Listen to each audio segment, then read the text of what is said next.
Kali ini kita akan membahas kisah dari 4 nabi yang penuh misteri dan sangat menarik untuk diulas.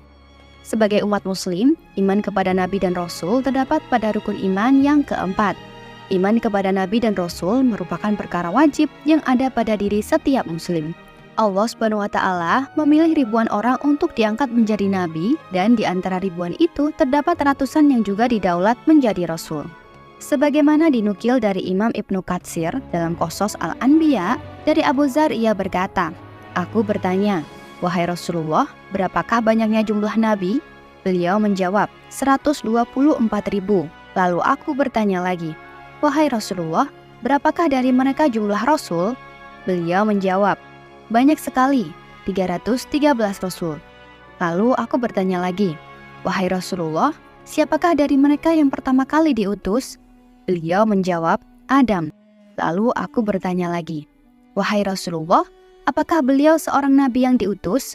Beliau menjawab, "Benar, ia diciptakan oleh Allah dengan tangannya, lalu ditiupkan kepadanya roh ciptaannya, dan terakhir ia ditegakkan secara sempurna." Hadis riwayat Ibnu Hibban dalam kitab sahihnya. Berdasarkan hadis tersebut, jumlah nabi ada 124.000, sedangkan jumlah rasul ada 313.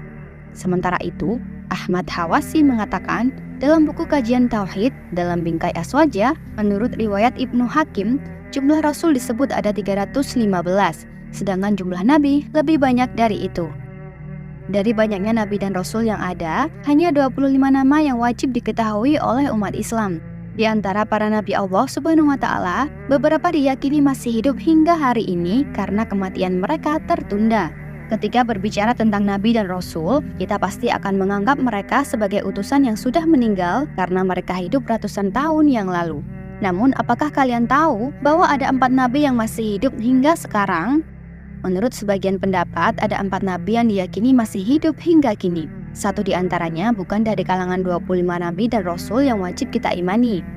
Mahmud Asy-Syafrawi mengatakan dalam buku Khidir alaihissalam Nabi Misterius, penguasa samudra yang berjalan secepat kilat, keempat nabi tersebut diperkirakan masih hidup sampai sekarang atas izin Allah SWT.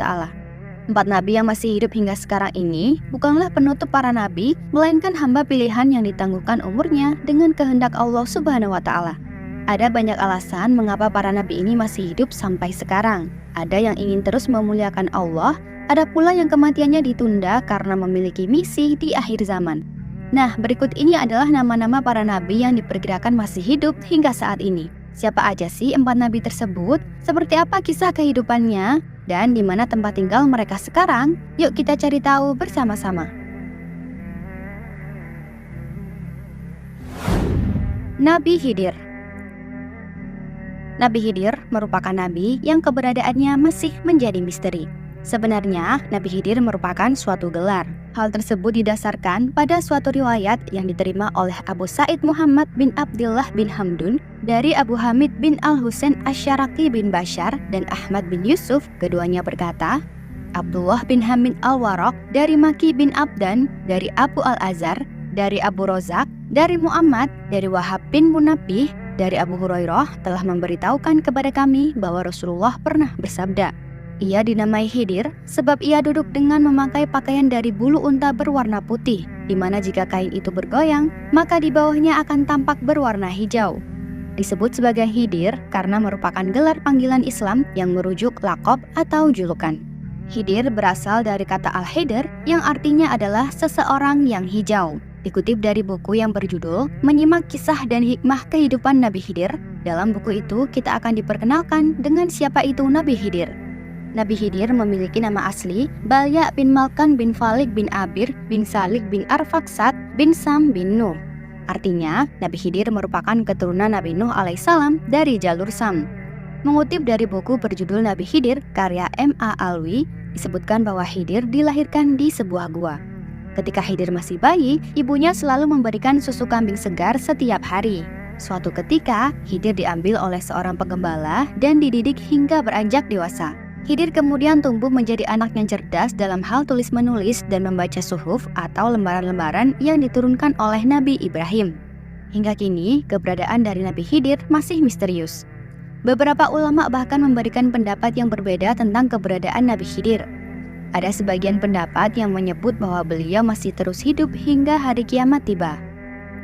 Nabi Khidir sendiri adalah sahabat sekaligus guru dari Nabi Musa alaihissalam. Awal kisah pertemuan mereka dikisahkan dalam Al-Quran. Dalam surat tersebut diceritakan pertemuan antara Nabi Musa dan memulai perjalanan hidup yang penuh pelajaran. Kisah tersebut bermula ketika Nabi Musa berdiri di depan kumpulan Bani Israel. Kemudian ia ditanya, "Siapakah orang yang paling berilmu?" Lalu Musa menjawab, "Aku." Kemudian turunlah peringatan dari Allah Subhanahu wa Ta'ala. "Sesungguhnya di sisiku ada seorang hamba yang berada di pertemuan dua lautan dan dia lebih berilmu daripada kamu." Nabi Musa pun bertanya siapakah orang yang lebih berilmu darinya dan di mana orang tersebut bisa ditemui. Kemudian Allah menjawab, "Bawalah bersama kamu seekor ikan di dalam sangkar. Sekiranya ikan tersebut hilang, disitulah kamu akan bertemu dengan hambaku." Kemudian kisahnya dituangkan dalam surat Al-Kahfi ayat 60-82 dan yang artinya seperti ini. "Dan ingatlah ketika Musa berkata kepada pembantunya, 'Aku tidak akan berhenti berjalan sebelum sampai ke pertemuan dua laut, atau aku akan berjalan terus sampai bertahun-tahun.' Maka ketika mereka sampai ke pertemuan dua laut itu, mereka lupa ikannya, lalu ikan itu melompat mengambil jalannya ke laut itu. Maka ketika mereka telah melewati tempat itu, Musa berkata kepada pembantunya, 'Bawalah kemari makanan kita, sungguh kita telah merasa letih karena perjalanan kita ini.' Dia, pembantunya, menjawab, 'Tahukah engkau, ketika kita mencari tempat berlindung di batu tadi, maka aku lupa menceritakan tentang ikan itu, dan tidak ada yang membuat aku lupa untuk mengingatnya kecuali setan, dan ikan itu mengambil jalannya ke laut dengan cara yang aneh sekali.' Dia, Musa, berkata, 'Itulah tempat yang kita cari.' Lalu keduanya kembali mengikuti jejak mereka semula. Lalu mereka berdua bertemu dengan seorang hamba di antara hamba-hamba kami yang telah kami berikan rahmat kepadanya dari sisi kami dan yang telah kami ajarkan ilmu kepadanya dari sisi kami. Musa berkata kepadanya, 'Bolehkah aku mengikutimu agar engkau mengajarkan kepadaku ilmu yang benar yang telah diajarkan kepadamu untuk menjadi petunjuk?' Dia menjawab, 'Sungguh, engkau tidak akan sanggup sabar bersamaku. Dan bagaimana engkau akan dapat bersabar atas sesuatu, sedang engkau belum mempunyai pengetahuan yang cukup tentang hal itu?' Dia, Musa, berkata, 'Insya Allah akan engkau dapati aku orang yang sabar, dan aku tidak akan menentangmu dalam urusan apapun.' Ia berkata, 'Jika engkau mengikutiku, maka janganlah engkau menanyakan kepadaku tentang sesuatu apapun, sampai aku menerangkannya kepadamu.' Maka berjalanlah keduanya, hingga ketika keduanya menaiki perahu, lalu dia melubanginya. Dia, Musa, berkata, 'Mengapa engkau melubangi perahu itu? Apakah engkau menenggelamkan penumpangnya? Sungguh, engkau telah berbuat suatu kesalahan yang besar.' Dia berkata, 'Bukankah sudah aku katakan bahwa sesungguhnya engkau tidak akan mampu sabar bersamaku?' Dia, Musa, berkata, 'Janganlah engkau menghukum aku karena kelupaanku, dan janganlah engkau membebani aku dengan suatu kesulitan dalam urusanku.' Maka berjalanlah keduanya, hingga ketika keduanya berjumpa dengan seorang anak muda, maka dia membunuhnya. Dia, Musa, berkata, 'Mengapa engkau bunuh jiwa yang bersih, bukan karena dia membunuh orang lain? Sungguh, engkau telah melakukan sesuatu yang sangat mungkar.' Dia berkata, 'Bukankah sudah kukatakan kepadamu bahwa engkau tidak akan mampu sabar bersamaku?'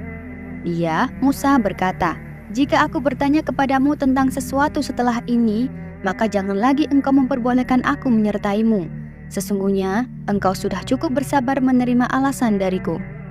Maka keduanya berjalan, hingga ketika keduanya sampai kepada penduduk suatu negeri, mereka berdua meminta dijamu oleh penduduknya.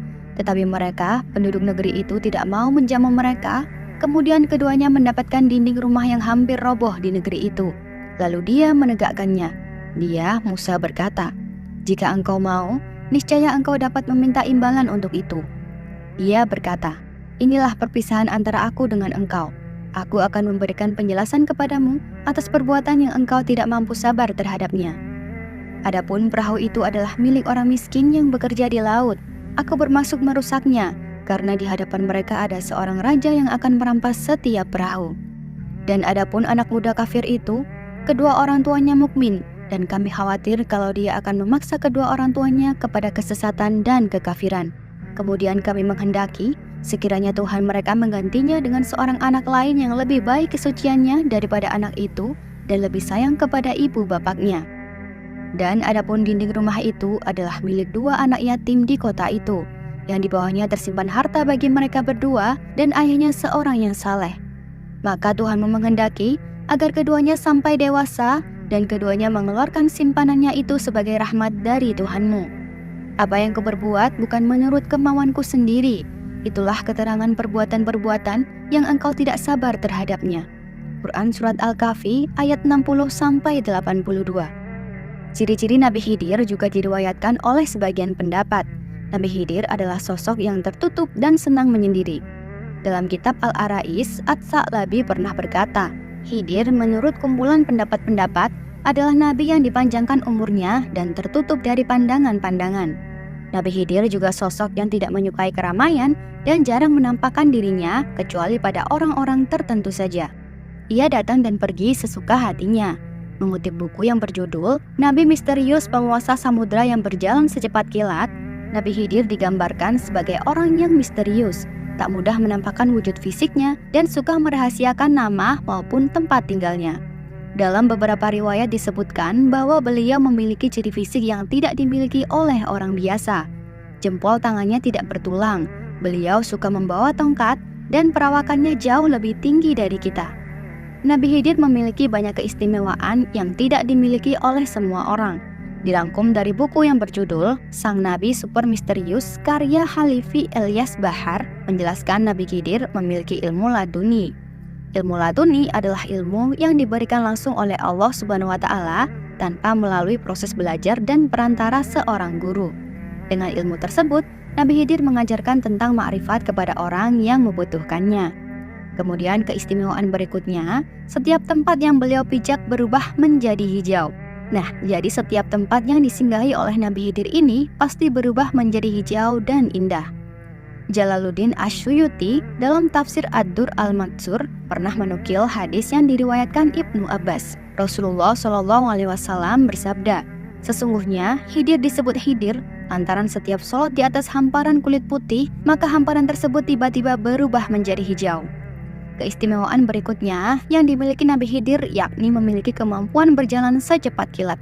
Jadi Nabi Khidir diberikan keistimewaan oleh Allah berupa kemampuan berjalan secepat kilat. Oleh karena itu, beliau sanggup mengelilingi dunia dengan waktu yang sangat singkat.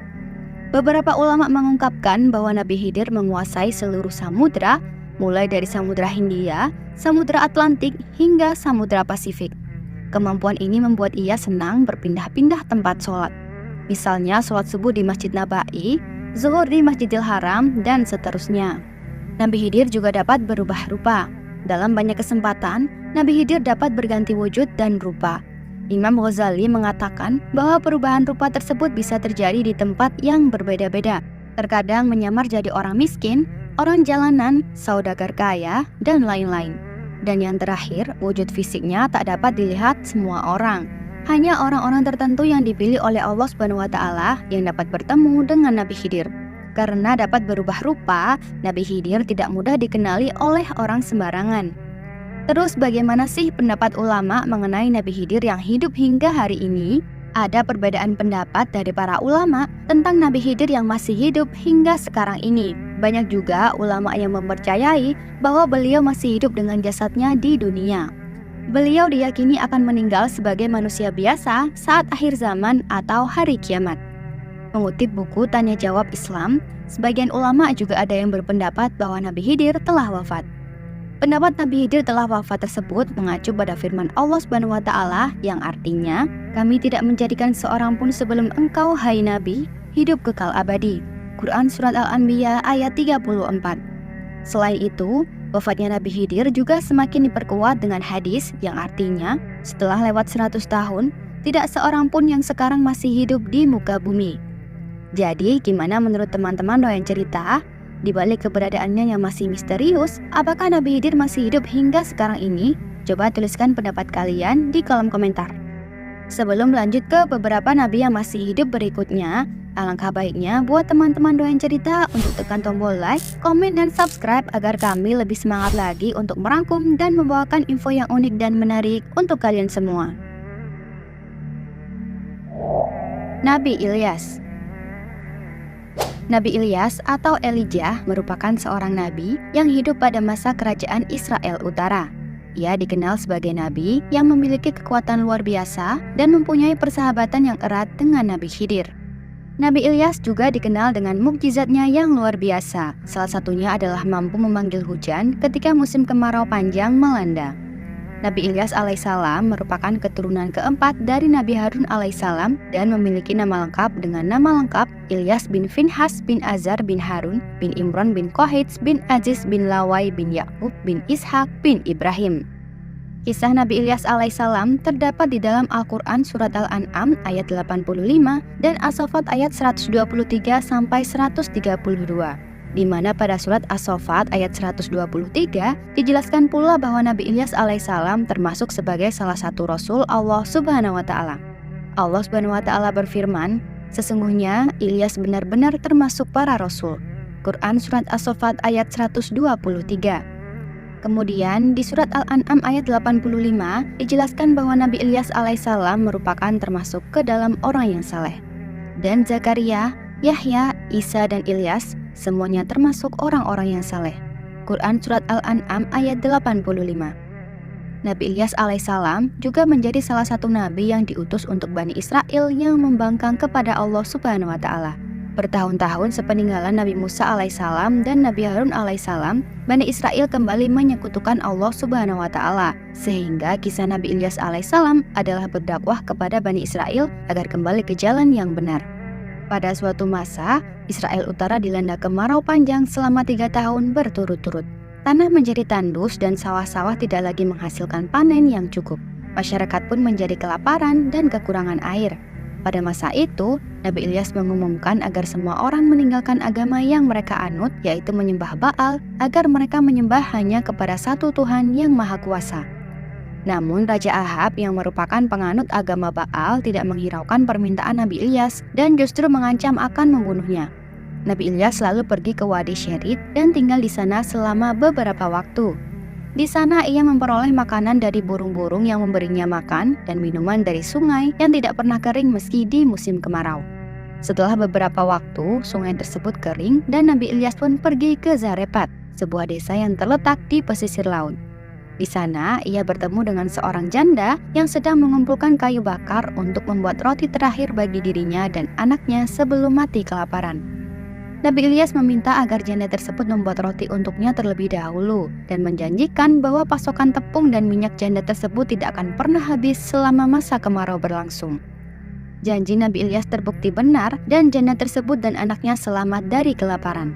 Tidak hanya itu, Nabi Ilyas juga memperoleh mukjizat baru. Seperti yang diketahui, mukjizat merupakan sebuah tanda atau keajaiban yang diberikan oleh Allah Subhanahu wa Ta'ala kepada para nabi dan rasul sebagai bukti kebenaran ajaran mereka tentang keesaan Allah Subhanahu wa Ta'ala. Begitu juga yang terjadi dengan Nabi Ilyas alaihissalam, di mana beliau meminta kepada Allah Subhanahu wa Ta'ala untuk menahan hujan selama 3 tahun. Bani Israel yang menyembah berhala Baal pun dilanda kekeringan. Sebenarnya, doa yang dipanjatkan Nabi Ilyas alaihissalam tersebut adalah untuk menantang pemuka agama berhala Baal. Nabi Ilyas alaihissalam berkata bahwa mereka boleh mengadakan persembahan dan melakukan ritual kepada Baal untuk meminta hujan dan melihat apakah hujan akan turun atau tidak. Selama 3 tahun, para penyembah berhala Baal melakukan beragam ritual dan memberikan persembahan untuk sang dewa agar hujan turun. Namun, itu tidak membuahkan hasil. Melihat kaumnya masih menyembah berhala, Nabi Ilyas alaihissalam pun bertanya kepada mereka, mengapa tidak bertakwa kepada Allah Subhanahu wa Ta'ala. Sayangnya, Bani Israel yang tersesat itu semakin mencemooh Nabi Ilyas alaihissalam. Kisah Nabi Ilyas alaihissalam ini pun tertulis dalam Al-Quran Surat As-Saffat ayat 123-132. Allah Subhanahu wa Ta'ala berfirman, "Sesungguhnya Ilyas benar-benar termasuk para Rasul. Ingatlah ketika dia berkata kepada kaumnya, 'Mengapa kamu tidak bertakwa? Apakah kamu terus menyeru Baal dan meninggalkan sebaik-baik pencipta, Allah Tuhanmu dan Tuhan nenek moyangmu yang terdahulu?' Mereka kemudian mendustakan Ilyas. Sesungguhnya mereka akan diseret ke neraka, kecuali hamba-hamba Allah yang terpilih karena keikhlasannya. Kami mengabadikan untuknya pujian pada orang-orang yang datang kemudian. Salam sejahtera atas Ilyas dan kaumnya. Sesungguhnya demikianlah kami memberi balasan kepada orang-orang yang berbuat kebaikan. Sesungguhnya dia termasuk hamba-hamba kami yang mukmin. Quran Surat As-Saffat ayat 123-132.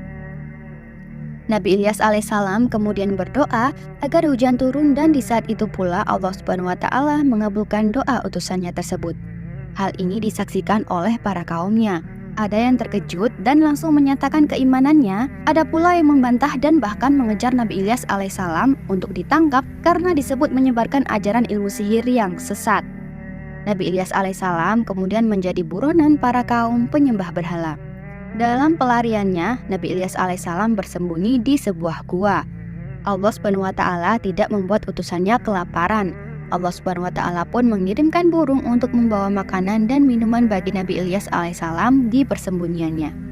Ketika para penyembah berhala mengetahui tempat persembunyiannya serta ingin menangkap dan membunuh Nabi Ilyas alaihissalam, Allah Subhanahu wa Ta'ala mendatangkan azab berupa gempa bumi yang dahsyat yang membuat Bani Israel yang ingkar kepadanya seketika itu meninggal dunia. Terus apakah benar Nabi Ilyas masih hidup hingga sekarang? Dari beberapa keterangan, Nabi Ilyas alaihissalam dipercaya masih hidup hingga sekarang. Setelah azab yang didatangkan Allah Subhanahu wa Ta'ala kepada kaumnya yang tidak beriman, Nabi Ilyas alaihissalam tetap berdakwah untuk terus menebarkan ajaran tauhid. Nabi Ilyas alaihissalam juga memiliki seorang murid yang setia, yakni bernama Ilyasa, yang juga akan menjadi salah satu nabi yang diimani oleh umat muslim. Kisah Nabi Ilyas alaihissalam yang dipercaya masih hidup ini diriwayatkan ketika ajalnya tiba. Nabi Ilyasa alaihissalam meneruskan perjalanan dakwah Nabi Ilyas alaihissalam. Namun Nabi Ilyas alaihissalam justru bersedih dan menolak malaikat Israel untuk mencabut nyawanya.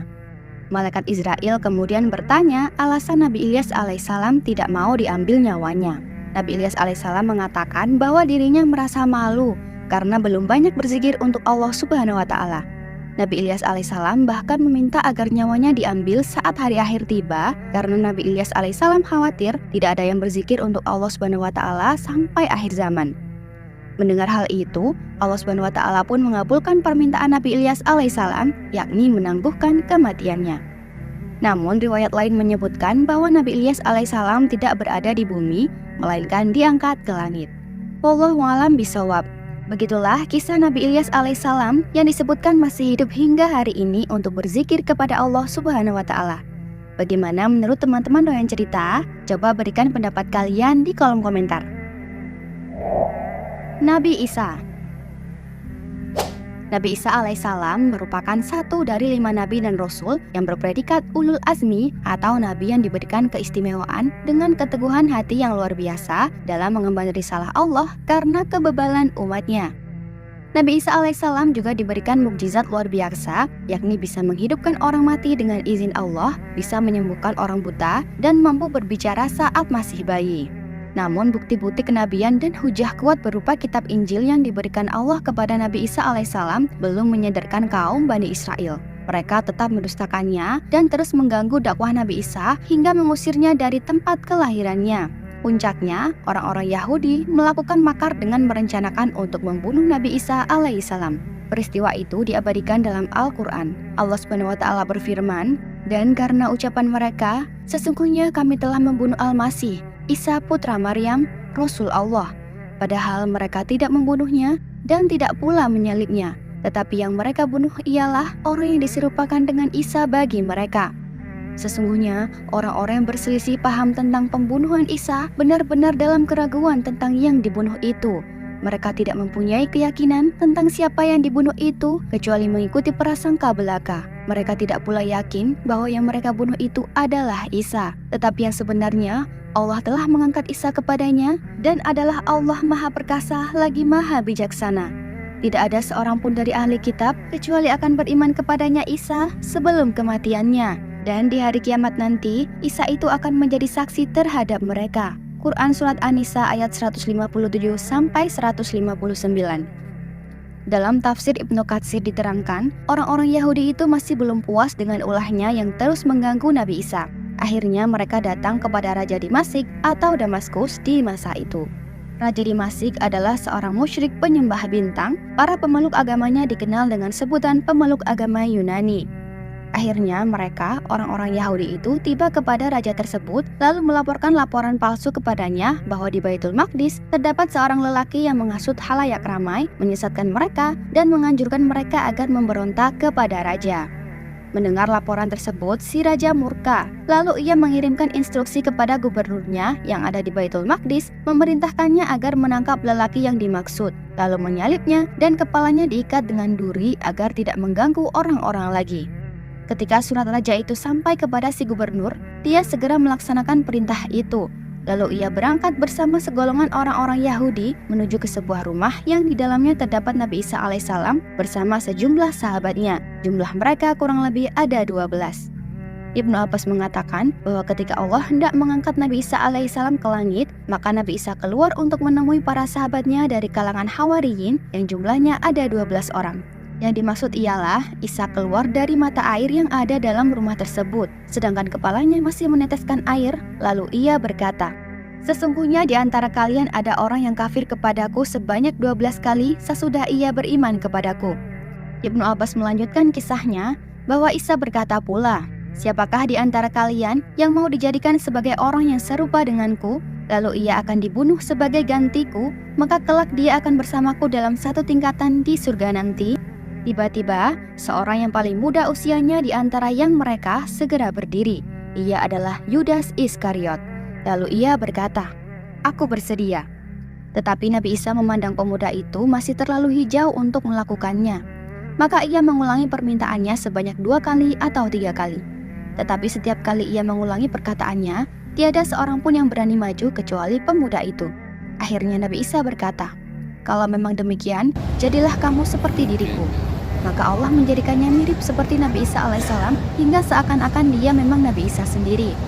Lalu terbukalah salah satu bagian dari atap rumah itu dan Nabi Isa tertimpa rasa kantuk yang sangat hingga tertidur. Lalu ia diangkat ke langit dalam keadaan demikian. Seperti yang tertuang dalam Al-Quran, Allah SWT berfirman, "Ingatlah ketika Allah berfirman, 'Hai Isa, sesungguhnya aku akan menidurkanmu dan mengangkatmu kepadaku.'" Quran Surat Ali Imran ayat 155. Ibnu Abbas melanjutkan kisahnya bahwa setelah pengangkatan Nabi Isa ke langit, para sahabat Nabi Isa pun keluar rumah. Orang-orang Yahudi yang memburunya datang dan langsung menangkap orang yang serupa dengan Isa itu. Lalu mereka membunuh dan menyalibnya. Maka sebagian dari mereka kafir kepada Isa sebanyak 12 kali sesudah ia beriman kepadanya, dan mereka terpecah belah menjadi 3 golongan. Suatu golongan dari mereka mengatakan, "Dahulu Allah berada di antara kita, kemudian naik ke langit." Mereka yang berkeyakinan demikian adalah golongan Yakubiyah. Segolongan lainnya mengatakan, "Dahulu anak Allah ada bersama kami selama yang dikehendakinya, kemudian Allah mengangkatnya kepadanya." Mereka yang berkeyakinan demikian dari golongan Nasturiyah. Kemudian segolongan lain mengatakan, "Dahulu hamba Allah dan utusan Allah ada bersama kami selama masa yang dikehendaki oleh Allah, kemudian Allah mengangkat dia kepadanya." Mereka yang berkeyakinan demikian adalah orang-orang Muslim. Kemudian 2 golongan yang kafir itu memerangi golongan yang Muslim dan membunuhnya, maka Islam dalam keadaan terpendam hingga Allah mengutus Nabi Muhammad SAW. Lalu kapan Nabi Isa akan diwafatkan? Bukankah semua yang bernyawa akan mati? Benar, semua makhluk yang bernyawa pasti akan merasakan kematian, sebagaimana yang Allah tegaskan dalam firman-Nya. Semua jiwa pasti akan merasakan kematian. Kalian akan dipenuhi ganjarannya hanya pada hari kiamat. Quran Surat Ali Imran ayat 185. Nabi Isa alaihissalam tidak dikecualikan dari ayat ini. Beliau juga akan meninggal sebagaimana umumnya manusia. Hanya saja tidak sekarang, tapi di akhir zaman, setelah Allah turunkan kembali beliau dengan membawa misi membunuh Dajjal, orang kafir, dan memenuhi bumi dengan keadilan bersama kaum muslimin. Dari Abu Hurairah radhiyallahu an, Nabi SAW bersabda menceritakan tugas Isa di akhir zaman. Beliau menyatakan, beliau tinggal di bumi selama 40 tahun, kemudian Allah wafatkan dan disolati kaum muslimin. Hadis riwayat Abu Daud dan Ibnu Hibban. Dalam ayat yang lain, Allah SWT juga berfirman, "Tidak ada seorang pun dari ahli kitab kecuali akan beriman kepadanya Isa sebelum kematiannya. Dan di hari kiamat nanti, Isa itu akan menjadi saksi terhadap mereka. Quran Surat An-Nisa ayat 159. Al-Hasan mengatakan, makna yang dimaksud ialah sebelum kematian Isa. Sesungguhnya Allah telah mengangkat Isa kepadanya dan kelak dia akan menurunkannya sebelum hari kiamat untuk menempati suatu kedudukan di mana semua orang yang bertakwa dan semua orang yang durhaka beriman kepadanya. Ibnu Zaid mengatakan bahwa ketika Isa bin Maryam turun lagi ke bumi, ia akan membunuh Dajjal. Lalu tidak akan tersisa lagi seorang pun Yahudi kecuali akan beriman kepadanya. Nabi Idris. Nabi Idris alaihissalam adalah salah satu nabi dan rasul yang memiliki mukjizat atau kejadian luar biasa. Salah satunya, Nabi Idris alaihissalam menjadi satu-satunya nabi yang diangkat ke langit keempat untuk melihat indahnya surga. Nabi Idris juga disebutkan secara jelas di dalam Al-Quran, tepatnya di surat Maryam ayat 56. Allah SWT berfirman, "Dan ceritakanlah, hai Muhammad, kepada mereka kisah Idris yang tersebut di dalam Al-Quran. Sesungguhnya ia adalah seorang yang sangat membenarkan dan seorang nabi, dan kami telah mengangkatnya ke tempat yang tinggi." Quran Surat Maryam ayat 56-57. Nabi Idris juga termaktub jelas dalam surat Al-Anbiya ayat 85. Allah SWT berfirman, "Dan ingatlah kisah Ismail, Idris, dan Zulkifli. Mereka semua termasuk orang-orang yang sabar." Quran Surat Al-Anbiya ayat 85. Disebutkan bahwa Nabi Idris dilahirkan ke dunia di masa Nabi Adam masih hidup. Beliau merupakan orang yang jujur, sabar, dan luar biasa dalam kontribusinya kepada kemanusiaan. Sebab Nabi Idris diriwayatkan sebagai orang pertama yang memperkenalkan cara membaca dan menulis kepada manusia. Nabi Idris adalah buyut Nabi Ibrahim atau ayah dari kakek Nabi Nuh. Nabi Idris dulunya adalah Nuh. Nabi Idris sendiri berasal dari kata darasa yang artinya belajar. Beliau hidup dan tumbuh sesuai namanya. Nabi Idris dikenal sebagai sosok yang senang belajar dan ahli mengkaji fenomena alam, terutama ilmu falak atau perbintangan dan matematika. Karena pengetahuan ini, Nabi Idris kerap menjadi rujukan terhadap suatu permasalahan. Beliau juga disebut merupakan orang pertama yang memanfaatkan ilmu perbintangan tersebut sebagai petunjuk arah, penentu waktu untuk bercocok tanam, hingga memperkirakan kondisi cuaca yang akan datang. Nabi Idris diutus di kawasan Babilonia, Irak kuno. Namun karena penduduknya tidak mau beriman, Nabi Idris dan beberapa pengikutnya pun hijrah ke Mesir. Dalam tafsir Jalalain disebutkan, Nabi Idris tak henti bertasbih tiap melakukan perbuatan baik, mulai menjahit maupun menulis. Nabi Idris juga merupakan orang pertama yang bisa menulis. Hal itu termaktub dalam surat Al-Alaq ayat 4-5. Allah SWT berfirman, "Dia mengajar manusia menulis dengan kalam. Dia mengajarkan kepada manusia atau jenis manusia apa yang tidak diketahuinya." Quran Surat Al-Alaq ayat 4-5. Dari ayat yang kita sebutkan tadi, orang pertama yang menulis dengan memakai kalam atau pena ialah Nabi Idris alaihissalam. Sebelum Allah mengajarkan kepadanya hidayah, menulis, dan berkreasi, serta hal-hal lainnya. Selama 345 tahun Nabi Idris hidup, beliau diperintahkan oleh Allah SWT untuk berdakwah, mengajarkan ketauhidan di wilayah Irak dan Mesir kuno. Nabi Idris sendiri memperoleh wahyu pertama kali yang disampaikan oleh malaikat Jibril pada usia 82 tahun. Namun ada pula yang mengatakan beliau menerima kenabian pada usia 40 tahun. Dalam kehidupan sehari-hari, Nabi Idris dikenal sebagai orang yang gemar beribadah kepada Allah. Dia juga selalu melakukan perbuatan baik seperti belajar dan menulis. Keterampilan-keterampilan itu pelan-pelan ia ajarkan kepada kaumnya. Menurut hadis dari Abu Dar, Nabi Idris juga merupakan nabi yang diberi mukjizat menjadi orang yang pertama yang melakukan aktivitas menjahit pakaian. Sebelumnya, manusia pada zaman dahulu hanya menutup bagian-bagian tubuh mereka dengan dedaunan atau kulit hewan dengan seadanya saja. Kemudian Nabi Idris menjahit sebuah pakaian dan jadilah baju yang layak dipakai oleh manusia. Nabi Idris juga kerap membagikan baju-baju layak pakai hasil jahitannya kepada orang-orang yang tak punya. Nabi Idris diriwayatkan tak henti beribadah siang dan malam sampai orang lain kesulitan untuk menggambarkan giatnya ibadah Nabi Idris. Bahkan malaikat maut Israel pun rindu ingin bertemu dengan Nabi Idris. Dikisahkan malaikat maut meminta izin kepada Allah untuk mengunjungi Nabi Idris. Maka malaikat maut pun menemui Nabi Idris dalam bentuk manusia. Nabi Idris alaihissalam terbiasa melakukan puasa dahar. Ketika tiba waktu berbuka, maka malaikat maut membawakan banyak makanan dari surga.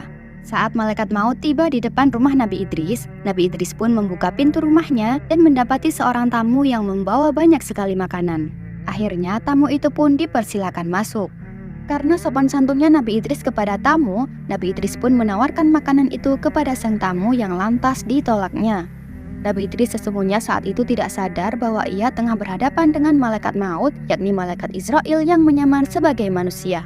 Mereka berdua sempat berbincang-bincang dan berjalan-jalan di sekitar kediaman Nabi Idris. Setelah beberapa hari bersama, Nabi Idris mulai curiga dengan sang tamu, sebab tamu itu tidak pernah menyentuh jamuannya sama sekali.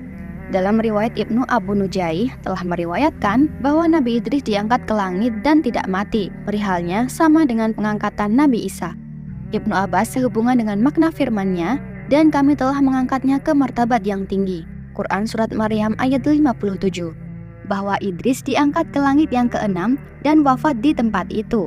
Hal yang sama telah dikatakan oleh Ad-Dahhak Ibnu Muzahim. Malaikat maut mencabut nyawanya Nabi Idris, maka saat itu juga beliau wafat. Malaikat maut menangis dan berdoa kepada Allah agar mengembalikan nyawa sahabatnya Idris. Allah mengabulkan doanya dan menghidupkan kembali Nabi Idris alaihissalam.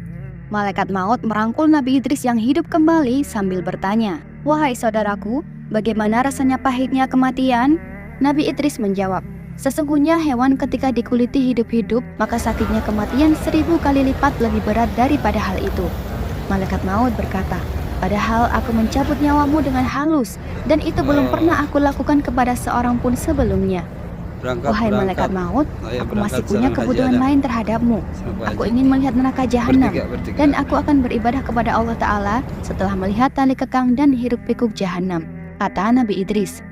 Malaikat maut menjawab, "Bagaimana bisa aku pergi ke neraka jahanam tanpa adanya perintah dari Allah Ta'ala?" Allah pun memberinya perintah. Malaikat maut membawa Nabi Idris ke neraka jahanam. Di sana beliau melihat semua hal yang Allah ciptakan untuk musuh-musuhnya, mulai dari rantai, belenggu, tali kekang, ular, kalajengking, api, ter, zakum, dan air panas. Kemudian keduanya kembali. "Wahai malaikat maut, aku punya kebutuhan lagi terhadapmu. Aku ingin engkau membawaku ke surga. Aku ingin melihat apa yang Allah ciptakan untuk para kekasihnya, dan aku akan menambah lagi ibadahku," kata Nabi Idris lagi. Malaikat maut menjawab, "Bagaimana bisa aku pergi ke surga tanpa adanya perintah dari Allah Ta'ala?" Allah pun memberinya perintah. Malaikat maut membawa Nabi Idris sampai ke pintu surga. Dari sana Nabi Idris bisa melihat kenikmatan-kenikmatan, kerajaan yang agung, hadiah yang luar biasa, pohon-pohon, sungai-sungai, dan buah-buahan. Nabi Idris berkata, "Wahai saudaraku malaikat maut, aku telah merasakan pahitnya kematian, telah melihat hiruk-pikuk neraka jahanam. Apakah engkau mau memohon kepada Allah agar mengizinkanku masuk ke dalam surga dan meminum airnya agar hilang pahitnya kematian?" Malaikat maut meminta izin kepada Allah, dan Allah pun mengizinkan Nabi Idris untuk masuk ke dalam surga dan kemudian keluar lagi. Maka masuklah Nabi Idris alaihissalam ke dalam surga, dan beliau meninggalkan sendalnya di bawah pohon yang ada di surga lalu keluar. Nabi Idris berkata, "Wahai malaikat maut, sendalku tertinggal di dalam surga." "Kalau begitu kembalilah dan ambillah sendalmu," kata malaikat maut. Maka beruntunglah Nabi Idris berada di surga Firdaus dengan mendaras kitabullah, dan Allah mencukupkannya dari keburukan iblis. Wallahu a'lam bishawab. Demikianlah yang bisa saya sampaikan. Gimana? Seru kan mendengar kisah keempat nabi yang masih hidup hingga saat ini? Dari Nabi Khidir yang penuh misteri, Nabi Ilyas yang inspiratif, hingga Nabi Isa dan Nabi Idris yang kisahnya selalu mengajarkan kita banyak hal. Semoga cerita-cerita ini bisa memberikan kita pelajaran dan inspirasi dalam menjalani kehidupan sehari-hari ya. Jangan lupa untuk terus berbuat baik dan mengikuti jejak para nabi yang penuh dengan kebijaksanaan dan kasih sayang. Selebihnya mohon maaf, yang benar datangnya dari Allah, dan mohon maaf bila ada kurang atau keliru itu datangnya dari saya pribadi selaku manusia biasa. Semoga teman-teman doain cerita semuanya senantiasa dalam lindungan Allah dan selalu dilancarkan rezeki dan segala urusannya. Semoga apa yang kalian inginkan segera terwujud. Sampai jumpa di video dan kisah menarik selanjutnya. Wassalamualaikum warahmatullahi wabarakatuh.